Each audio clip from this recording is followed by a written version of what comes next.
मुझे उससे प्यार हो गया।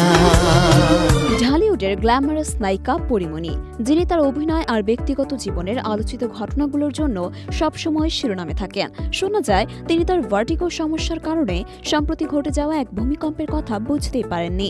আর এই বিষয়টি নিয়ে তার পোস্ট যেমন ভক্তদের উদ্বেগ বাড়িয়েছে, তেমনই কিছু ট্রলের শিকারও হয়েছেন তিনি। তবে এসব ট্রলকে কড়া জবাব দিতেও ছাড়েননি ঢালিউডের এই স্বপ্নজাল নায়িকা। 1992 সালের সাতক্ষীরায় জন্ম নেওয়া পরিমণির সিনেমায় অভিষেক ঘটে 2015 সালে ভালোবাসা সীমাহীন ছবির মাধ্যমে। এরপর স্বপ্নজালের মতো সিনেমায় অভিনয় করে দর্শকদের মন জয় করেন। তার ক্যারিয়ার যখন সাফল্যের শিখরে, তখন ব্যক্তিগত নানা কাহিনী তাকে করে তোলে আরও আলোচিত।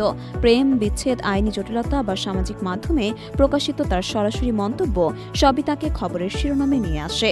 সম্প্রতি বাংলাদেশে মাঝরাতে ঘটে যাওয়া ভূমিকম্পের পরপরই সামাজিক মাধ্যমে একটি পোস্ট করেন পরিমণি।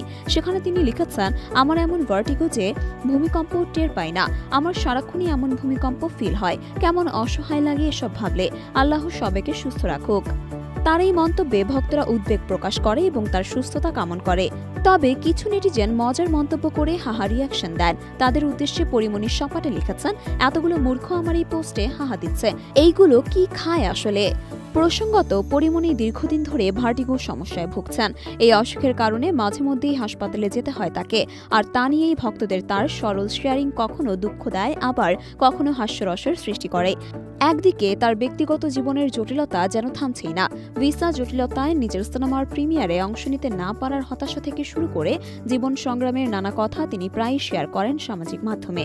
তার এই সৎ আর খোলামেলা ভঙ্গি যেমন অনেকেরই প্রিয়, তেমনই ট্রলারেরা সুযোগ নেয় তার কটাক্ষ করার। ঢালিউডে আলোচিত এই অভিনেত্রী তার ব্যক্তিগত ঝড়ঝাপটা সত্ত্বেও কাজ নিয়ে বেশ উদ্যমী। তবে সামাজিক মাধ্যমে তার সরল মন্তব্যগুলো নিয়ে প্রায়শই ঘটে নানান বিতর্ক। এমনকি এসব ট্রল যেন তার জীবনের অংশ হয়ে উঠেছে। কিন্তু নায়িকা পরিমণি বরাবরই নিজের স্টাইলে এগিয়ে যান, ঠিক যেমনটা করেন তার রিল লাইফে।